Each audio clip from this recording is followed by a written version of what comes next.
Ici à Jérusalem, François, c'est intéressant quand même de visiter les endroits qui sont relatés dans les évangiles concernant la présence de Jésus à Jérusalem. Mais après 2000 ans d'histoire, avec les reconstructions byzantines et toutes les guerres qui se sont produites, les reconstructions, c'est pas tout à fait facile de retrouver l'endroit dont on a rêvé lorsqu'on a lu les Écritures la première fois. C'est un peu différent, mais on peut quand même, à la rigueur, s'imaginer dans quel état ça pouvait être. Ouais.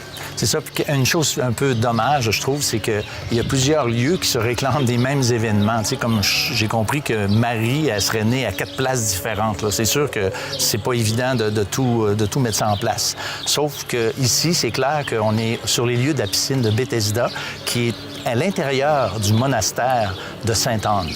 Elle-même située au nord-est de la ville de Jérusalem. Une tradition affirme que c'est près de cet endroit qu'Anne aurait donné naissance à Marie, la mère de Jésus. Les fouilles archéologiques à cet endroit ont mis à jour 2 grands bassins qui sont vraisemblablement les 2 piscines construites au 8e et au 3e siècle avant Jésus-Christ. De plus, les arches et les colonnades qui ont été déterrées semblent clairement correspondre à la description présentée par Jean dans le chapitre 5 et le verset 2, là où le Seigneur Jésus a opéré une grande délivrance. Or, à Jérusalem, près de la porte des brebis, il y a une piscine qui s'appelle en hébreu Bethesda et qui a 5 portiques. Sous ces portiques étaient couchés en grand nombre des malades, des aveugles, des boiteux, des paralytiques, qui attendaient le mouvement de l'eau, car un ange descendait de temps en temps dans la piscine et agitait l'eau. Et celui qui y descendait le premier, après que l'eau avait été agitée, était guéri, quelle que fût sa maladie. Là se trouvait un homme malade depuis 38 ans. Jésus, l'ayant vu couché et sachant qu'il était déjà malade depuis longtemps, lui dit « Veux-tu être guéri ?» Le malade lui répondit, « Seigneur, je n'ai personne pour me jeter dans la piscine quand l'eau est agitée, et pendant que j'y vais, un autre descend avant moi. » « Lève-toi, lui dit Jésus, prends ton lit et marche. » Aussitôt, cet homme fut guéri, prit son lit et marcha. Ce passage commence en nous disant qu'à Jérusalem, près d'une porte, la porte se trouve juste derrière moi, se trouve une piscine, la piscine de Bethesda. Piscine qui s'appelle en hébreu Bethesda. Cette piscine de Bethesda, elle est située juste derrière ce mur ici, à ma droite. Et cette piscine, à l'époque de Jésus, était une espèce de grande salle d'attente pour des gens vraiment amochés.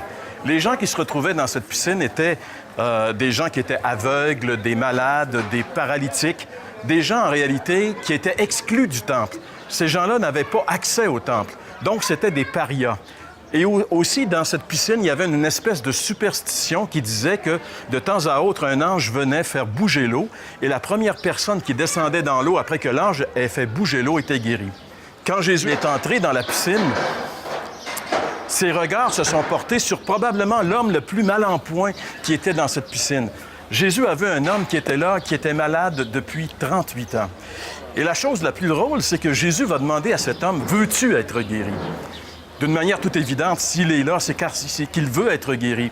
Et la réponse de cet homme démontre jusqu'à quel point cet homme était dans un immense désespoir. Il a dit à Jésus, « Je n'ai personne. » En plus d'être paralysé, en plus d'être malade, couché sur sa civière, il était aussi abandonné. C'était vraiment l'homme avec le plus grand désespoir qui se trouvait dans la piscine de Bethesda.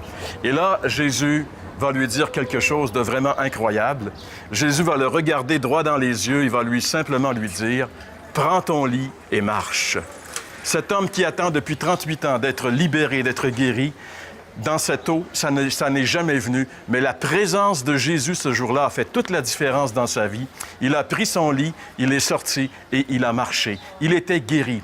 Pour lui, dorénavant, s'ouvrait une vie entièrement nouvelle. Il ne vivrait plus jamais comme il a vécu jusqu'à maintenant. Il était guéri. Quand Jésus a passé dans la vie de cet homme, sa vie a été transformée. J'aimerais vous dire que si Jésus a pu guérir cet homme qui était dans le plus profond de tous les désespoirs, il peut aussi vous sortir de votre désespoir. Jésus est le seul qui peut complètement transformer votre vie. Mais pour ce faire, vous devez venir à lui. Vous devez le recevoir comme votre Sauveur et votre Seigneur. Pourquoi? alors que vous écoutez cette émission, pourquoi aujourd'hui ne pas expérimenter la véritable miséricorde? Parce que Bethesda veut dire maison de miséricorde. Mais quand Jésus n'est pas dans la maison de miséricorde, il n'y a pas de miséricorde.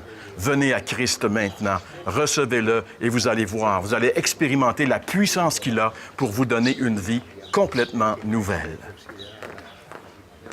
Comme on vient de l'entendre de notre ami Jean-Pierre, le Seigneur aujourd'hui est le seul qui peut vraiment changer les choses dans votre vie. Sans doute que vous êtes souvent posé la question à savoir comment est-ce que je peux savoir que je suis pardonné? Comment est-ce que je peux savoir que je suis véritablement sauvé? Jésus vous pose la question aujourd'hui. Veux-tu être pardonné? Veux-tu être sauvé? Quelle sera votre réponse? Vous pourriez, dans une simple prière, vous courber devant le Seigneur et puis lui dire, « Seigneur, je veux avoir la certitude que je suis pardonné, que je suis véritablement sauvé. » Le Seigneur est le seul qui peut répondre comme il a fait avec justement ce paralytique, le seul qui peut répondre à votre besoin. Et puis si aujourd'hui vous êtes prête à faire cette prière devant le Seigneur, puis lui demander de vous prendre en main, puis de vraiment changer les choses dans votre vie, bien, cher ami, acceptez Jésus comme votre sauveur présentement.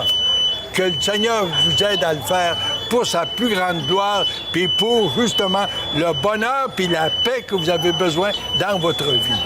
Voulez-vous être guéri? Voulez-vous être pardonné? Telle est l'invitation que nos 3 évangélistes vous ont faite. J'aimerais maintenant vous inviter à nous contacter pour recevoir de la littérature gratuite ou aussi pour commander le coffret DVD de la série 2013 pour poursuivre votre démarche personnelle. Voici nos coordonnées. L'heure de la bonne nouvelle, casier postal 26006, Trois-Rivières, Québec, G8Y7M1 ou par téléphone au 1-866-509-1319 ou encore par courriel à info@hbn.ca.